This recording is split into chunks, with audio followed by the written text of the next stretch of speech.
जनाब, मैं प्रोफेसर जेठानंद हूँ। आप देख रहे हैं मेरा यूट्यूब चैनल। अभी सूरज गुरूब तो नहीं हुआ है, लेकिन सनसेट होने वाला है। हमारे घर के मैं पास हूँ, तो मैं जहाँ पर खड़ा हूँ ये सामने जो है वो क्रिसेंट पैलेस कहते हैं इसको। ये वो घर हैं जो किराए के घर हैं। क्रिसेंट पैलेस जो है, क्रिसेंट पैलेस 1 2 तो नहीं है, हमारे 5 पर ख़त्म होते हैं मैसी स्क्वायर, तो ये 6 से शुरू होते हैं। क्रिसेंट पैलेस 6, 7, 8 और 9 ये किराए के घर है। बाकी जो है मैसी स्क्वायर 1 से लेके 5 तक जो है वो ऑनरशिप बेसिस में, मतलब इनको लोगों ने खरीदा है। तो सूरज हो सकता है 10 मिनट के बाद जो है वो शुरू हो जाएगी। मैंने कहा आपको दिखा दूँ, ये ट्रेन है जा रही है। ये जो सामने ये रास्ता है स्टेशन को जाता है Victoria park Subway station. Subway का मतलब है अंडरग्राउंड ट्रेन है। तो 95 या 98% तो अंडरग्राउंड होती है ज़मीन के नीचे, लेकिन कहीं कहीं जो है वो एलिवेशन को बैलेंस करने के लिए, एलिवेशन का मतलब है कि ऊपर नीचे होते हैं ना, तो उसको करने के लिए मजबूरन ट्रेन को कभी कभी बाहर भी निकालना पड़ता है। और जहाँ पर जो है इसमें जो ज़मीन को जब खोदते हैं, डेफिनेटली आपको पता होगा कि वो बहुत महंगी और एक्सपेंसिव मशीन होती है, जो ज़मीन के नीचे पत्थर हो कुछ भी हो तो उसमें सुराख कर देती है। अब जो इंग्लिश चैनल है जो 27 किलोमीटर लंबा है, उसके नीचे भी उन्होंने खुदाई की थी मशीनों के ज़रिए, और खुदाई जो है वो दोनों तरफ से शुरू हुई थी, फ्रांस की तरफ से भी और ब्रिटेन की तरफ से, इंग्लैंड की तरफ से। आप देखें उनकी एक्यूरेसी जब आपस में आकर वो मिली हैं, दोनों तरफ की खुदाई जो है, तो मेरा ख्याल है कुछ सेंटीमीटर्स का फ़र्क था, बाकी जो है करेक्ट था बिल्कुल। वो सामने जो मैसी स्क्वायर्स है राइट साइड पर, और ये जो क्रिसेंट पैलेस है ये भी क्रिसेंट पैलेस है। तो ये जो बड़ी बिल्डिंग्स है ये मोस्टली 3 स्टोरी हैं, उससे ऊपर ही होंगी। जिस बिल्डिंग में हम रहते हैं मैसी 3 है, 3 मैसी स्क्वायर, वो 38 स्टोरी बिल्डिंग है। और वो कहते हैं कि तमाम बिल्डिंग्स में सबसे बड़ी है, चाहे क्रिसेंट पैलेस हो या मैसी स्क्वायर्स हो, सब में बड़ी है। अभी शाम का टाइम है और यहाँ 7 होने वाले हैं। अब 7 इसलिए होने वाले हैं कि संडे की रात को 2 बजे जो है यहाँ पर घड़ियों को एक घंटा आगे किया गया है, जिसको ये summer day light saving time कहते हैं, और घड़ियों को 1 घंटा आगे करते हैं।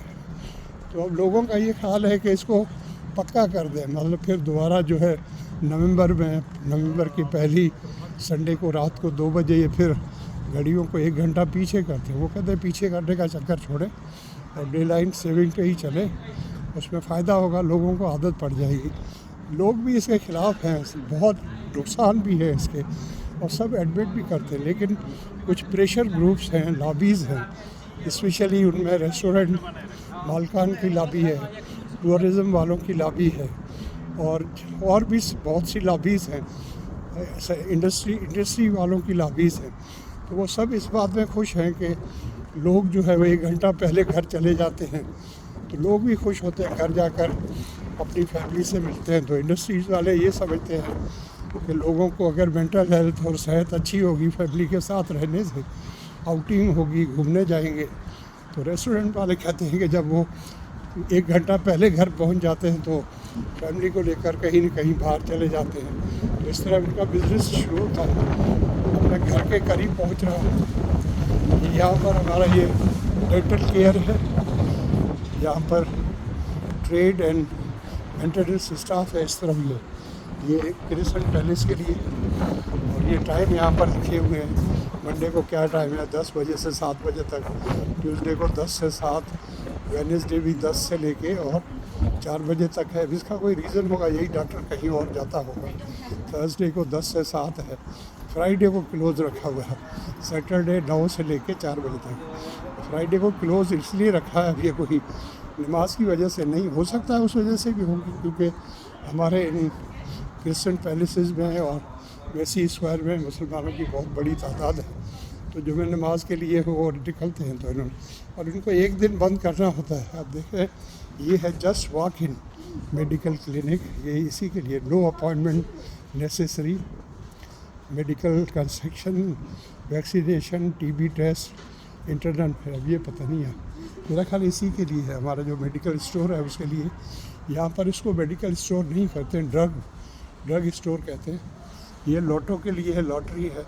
लोटो मैक्स जो है 25 मिलियन की हो गई है, और लोटो 649 जो है वो 44 मिलियन की हो गई है। आमतौर पर ऐसा होता नहीं, मेरा ख्याल 649 जो है वो ज़्यादा होती है। मैं भूल जाता हूँ इन दोनों में जो फ़र्क, भूल जाता हूँ। मैं भी एक टिकट ले लेता हूँ हफ्ते में, $6 वाला लेता हूँ। वैसे तो $5 का है, लेकिन $1 ज़्यादा दें तो उसको एंकर कहते हैं।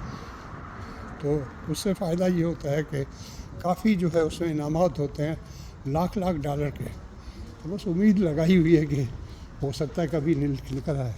ये यहाँ गार्बेज के लिए रखा हुआ है। सामने क्लब है, क्रिस्टन टाउन क्लब, बहुत अच्छा है। और ये 2A है द मार्केट प्लेस। अब ये 2 मैसी स्क्वायर है, ये मोस्टली मार्केट का एरिया। ये सारा जो है ना, ये पीछे से लेकर और ये सब जो है ये मार्केट का एरिया है। वो सामने जो है हमारा एक शॉपिंग मॉल है, काफ़ी अच्छा है, इसमें काफ़ी चीज़ें मिल जाती हैं। इससे पहले था उसमें ऐसा नहीं था।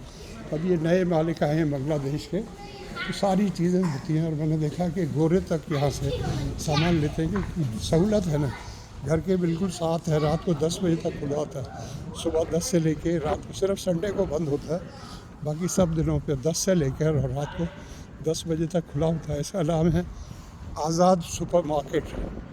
सब कुछ होता है, चाय भी है, समोसे भी हैं, पकौड़े भी हैं। तो आजकल रमज़ान है तो उसका भी इन्होंने रखा हुआ है। देखिए इफ्तार बॉक्स रखा हुआ है, ज़्यादा महंगा भी नहीं है, ज़रा रिलीजियस माइंडेड आदमी है। लेकिन चिकन बिरयानी है, बीफ निहारी है, काला चना है, और ये सब कुछ है। Chicken tandoori with naan, beef haleem, jalebi है।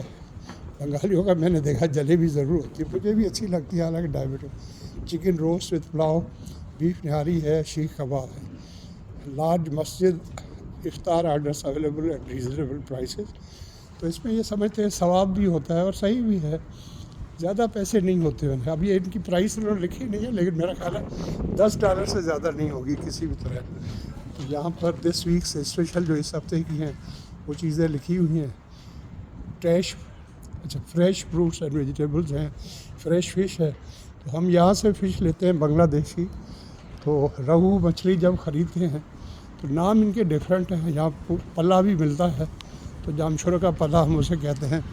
और रहू मछली जो है, जैसे कुर्रा कहते हैं सिंधी में, वो भी यहाँ पर है, तो उसे हम कहते हैं कि दरियाए सिंध का है। या कोई ज़माना होता था कि इटारों के पास दरिया जो है, हम जब आए थे 77 में, तो फुल चलता था, इतना ज़्यादा फुल चलता था कि कभी कभी पानी जो है वो किनारों क्या लगता था किनारे से बाहर आ जाए। कई बार हम जाते थे घूमने, और जब सैलाब आते हैं तब तो सूरत हाल वही होती है कि जिन रास्तों से पहाड़ों का पानी या ऊपर का पानी या अपर एरियाज़ का वो दरिया में जाता है, जब दरिया ओवरफ्लो कर जाए तो उन्हीं रास्तों से पानी फिर वापस भी आता है, और कभी कभी तो बेचारे के पास आ जाता है। और जो है वो कॉलेज करके नीचे नहीं आता, लेकिन वापस जब आता है तो रेलवे ट्रैक जो है उसको क्रॉस करके, और जिन्होंने पिटारो देखा है, रेलवे ट्रैक को क्रॉस करके और नीचे जो है, नीचे जो वादी है उसमें भी चला जाता है।